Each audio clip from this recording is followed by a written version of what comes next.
اعوذ باللہ من الشیطان الرجیم بسم اللہ الرحمن الرحیم۔ ناظرین اکرامی السلام علیکم۔ ناظرین اکرامی، آج کا ہمارا موضوع ہے پیغمبر صلی اللہ علیہ وآلہ وسلم ختیجہ سلام اللہ علیہ کا ہار دیکھ کر آپ دیدہ ہو گئے کا ذکر کریں گے۔ ناظرین اکرامی، محمد بن اسحاق اپنی کتاب میں بیان کرتے ہیں کہ ابو العاص بن ربیع بن عبد العزیہ بن عبد شمس مکہ کے متمول ترین امانت دار صاحب تجارت لوگوں میں سے تھا۔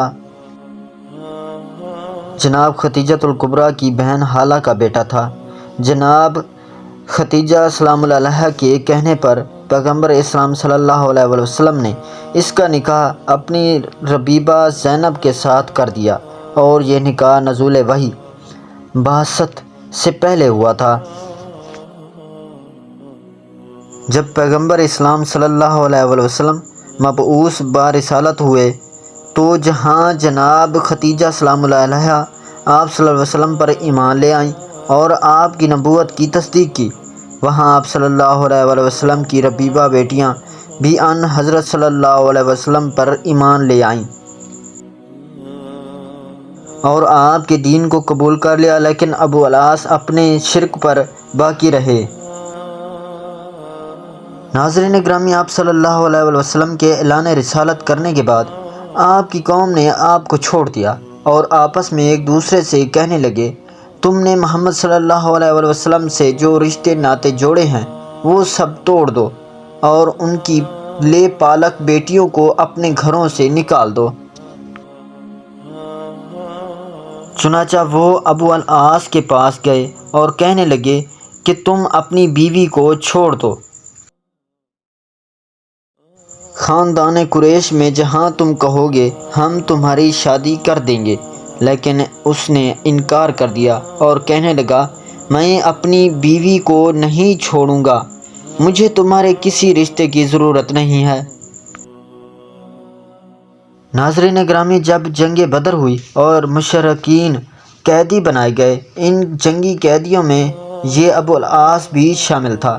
ان حضرت صلی اللہ علیہ وسلم نے بفرمان خداوندی ان قیدیوں کو فدیہ لے کر چھوڑنے کا حکم دیا، اور اہل مکہ فدیہ دے کر اپنے قیدی چھڑوانے لگے۔ تو ابو العاص نے اپنی بیوی زینب کو کہلا بھیجا کہ تم بھی فدیہ دے کر مجھے آزاد کرا لو۔ جناب زینب نے جو فدیہ اس کے بدلے میں ان حضرت صلی اللہ علیہ وسلم کی خدمت میں بھیجا، اس مال میں جناب ختیجہ سلام اللہ علیہ کا ایک ہار بھی تھا جو انہوں نے زینب کو رخصتی کی شب بطور ہدیہ دیا تھا۔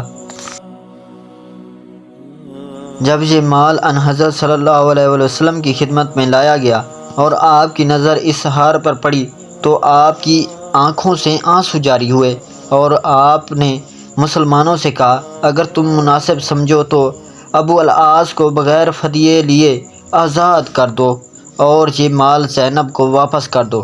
جب مسلمانوں نے یہ سنا تو کہنے لگے، یا رسول اللہ صلی اللہ علیہ وسلم، ہماری جان اور مال آپ پر قربان ہو، ہم زینب کا یہ مال بھی واپس کر دیتے ہیں اور ابو العاص کو بھی آزاد کر دیتے ہیں۔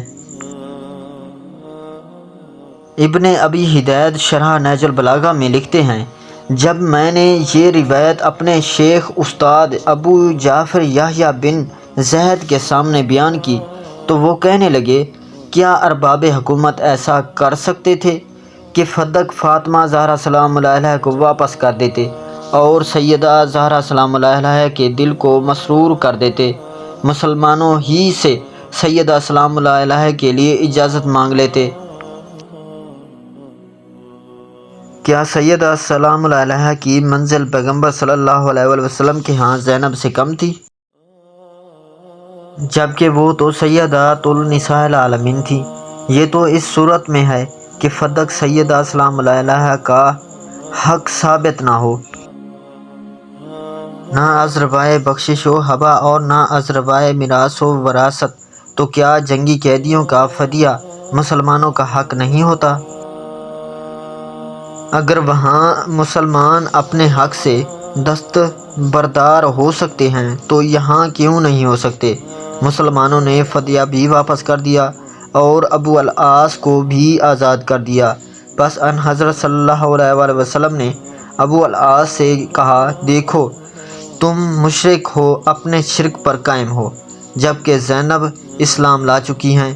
اسلامی نقطہ نظر سے وہ تم پر حرام ہے، لہٰذا تم اسے یہاں میرے پاس مدینے بھیج دو۔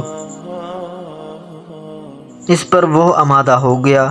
بس آپ نے زید بن حارثہ اور انصار میں سے ایک شخص کو زینب کو لانے کے لیے مکہ کی طرف بھیجا۔ یہ واقعہ جنگ بدر کے واقع ہونے سے تقریباً 1 ماہ بعد کا ہے۔ ابو العاص جب مکہ پہنچا تو اس نے اپنی بیوی زینب سے کہا، تم مدینے اپنے باپ پیغمبر صلی اللہ علیہ وآلہ وسلم کے پاس چلی جاؤ۔ چنانچہ جب وہ تیار ہوئیں، کنانہ بن ربیعہ ایک اونٹ لایا جس پر وہ سوار ہوئیں، کجاوہ میں بیٹھیں اور مکہ سے روانہ ہوئیں۔ مشرکین مکہ کو جب معلوم ہوا تو انہوں نے ان کا پیچھا کیا اور ذی طویٰ کے مقام پر ان سے جا ملے۔ حبار بن اسود اور نافع بن عبد القیس جو ان کا تعاقب کرنے والوں میں شامل تھے اور ان سے آگے آگے تھے، انہوں نے وہ عماری جس میں زینب سوار تھی اس میں ایک نیزہ مارا۔ نیزے کی انی زینب کی پشت میں لگی، جس کی وجہ سے وہ خوف زدہ ہو گئیں اور اسی وحشت کی وجہ سے ان کا حمل سقط ہو گیا۔ ان حضرت صلی اللہ علیہ وسلم کو جب یہ معلوم ہوا تو آپ سخت رنجیدہ اور کبیدہ خاطر ہوئے۔ ناظرین گرامی، ویڈیو اچھی لگی ہو تو ویڈیو کو لائک، چینل کو سبسکرائب اور بیل آئکن کو دبا دینا اور اچھا سا کمنٹس دینا نہ بھولیے گا تاکہ آنے والی ہر ویڈیو کا نوٹیفیکیشن پہلے آپ تک پہنچے۔ اگلی ویڈیو تک دیجیے ہمیں اجازت۔ اللہ نگہبان۔